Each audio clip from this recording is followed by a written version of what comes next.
श्री स्वामी समर्थ. श्री गुरुदेव दत्त. खरा मार्गदर्शक आणि गुरु प्रत्येक शिष्याला समान शिक्षण देत असतो, पण समोरचा विद्यार्थी त्याला काय अर्थाने समजून घेतो, त्याचं किती ऐकून घेतो, त्याच्या बोलण्यातील उद्देश किती समजून घेतो, त्यांना किती फॉलो करतो, ह्यावर सगळं निर्भर असतं. जर शिष्याचं लक्ष भरकटलेलं असेल तर त्याला स्वतःची प्रगती सोडून इतर गोष्टीत रस वाटू लागतो. हे अगदी शाळेतल्या विद्यार्थ्यासारखं आहे. कोण पास होतो तर कोण नापास होतो, पण ह्यात योग्य आणि निरपेक्ष भावना ठेवून विद्या देणाऱ्या गुरुची चूक नसते. चूक असते ती शिष्याच्या दृष्टिकोनाची. ती बदलली की आपसुकच पुढचे मार्ग मोकळे होतात. ह्यात कुठल्याही प्रकारची कॉपी किंवा चीटिंग कामात येतच नाही. पण असफलतेचं खापर गुरुवर फोडायला काही साधक बिचकत नाहीत. एकदा स्वतःच्या अंतरंगात जरूर प्रामाणिकपणे झाकावं आणि तटस्थ होऊन कुठल्याही निर्णयास यावं, अर्थात तितकी बुद्धी असेल तर. कुलदैवताची उपासना जास्त झाली की ती गुरुभेट घडवून आणतो.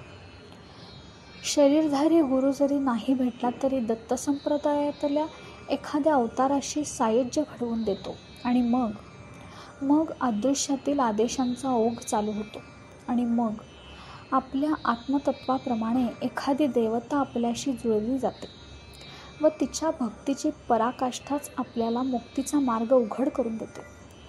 कुलदैवतेची उपासना जास्त झाली की तो गुरुभेट घडवून आणतो.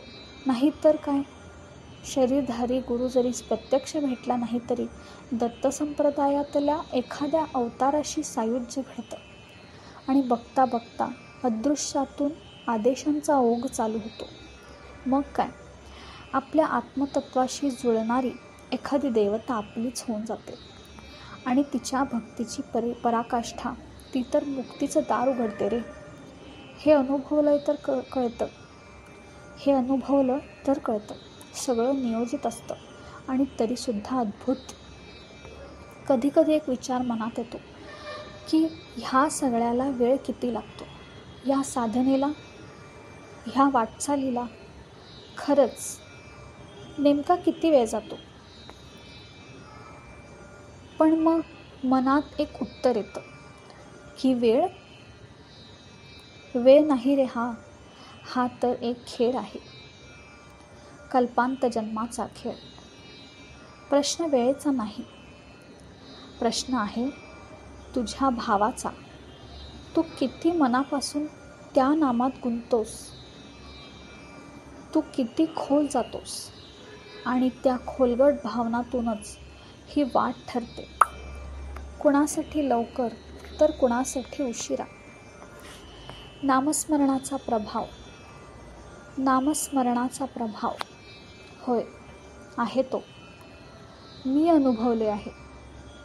मनापासून घेतलेलं नाम, गुरुदत्तांचं नाम, ते फक्त उच्चारण्यासाठी नाही तर जगण्यासाठी आहे. माझं कार्य त्यानं साधलं आणि विश्वास ठेव, तुझंही साधेल. प्रचिती आली मला, आता तुझी वेळ आहे. जरा डोळे मीट आणि एकदाच मनापासून त्या नावाचा जप कर. श्री गुरुदेव दत्त. साधनेच्या प्रश्नांपासून उत्तरांपर्यंत आणि शेवटी स्वतःमध्ये डोकवायला लावते ते नाम. श्री गुरुदेव दत्त. आणखीन कोणतेही उपचार नसोत, शीतल जल हीच त्याची आवड आहे. स्मरण करणारा कोणीही असो, त्याची भक्त म्हणून निवड आहे. नित्य स्मरणकर्त्याचा योगक्षेम चालावा म्हणून अहोरात्र धडपड आहे.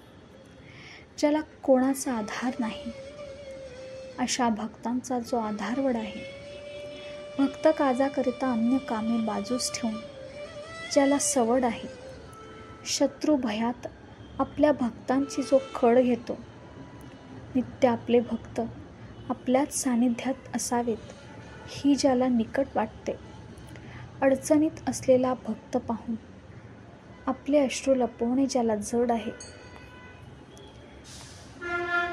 मुमुक्षूंना ज्याचे स्थान म्हणजे मैलाचा दगड आहे, नृसिंहवाडी हा ज्याच्या राजधानीचा गड आहे, भयाला भयरूपी अग्नीची चूड लावणारा अशा दत्त महाराजांना आमचे कोटी कोटी वंदन असो.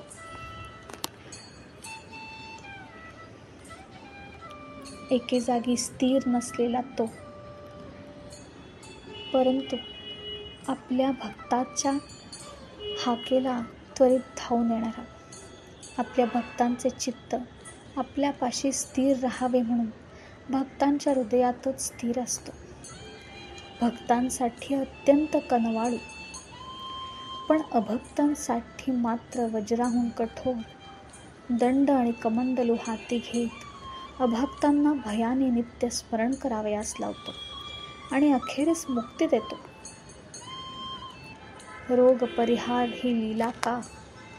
कारण कोणत्याही पिढीमध्ये वेदनेमध्ये माझे स्मरण कठीण आहे, म्हणूनच रोगमुक्ती देऊन भक्तांना सेवेची संधी द्यावी या विचाराने ही लीला दाखवली आहे. माध्यान्हाला कधी जोंधळ्याच्या कण्या, कधी घेवडाच्या उकडलेल्या शेंगा, तर कधी केवळ तापवलेले दूध भक्तांच्या दारिद्र्य दोषासहित स्वीकारतात आणि इहप्राप्तीचं वर देऊन परकरिता आपल्या स्वरूपाच्या उपासनेची संधी देतात. काय केले असता माझी प्राप्ती होईल हा प्रश्न विचारल्यास दत्त महाराज सांगतात, केवळ नमस्कार रूपी स्मरण.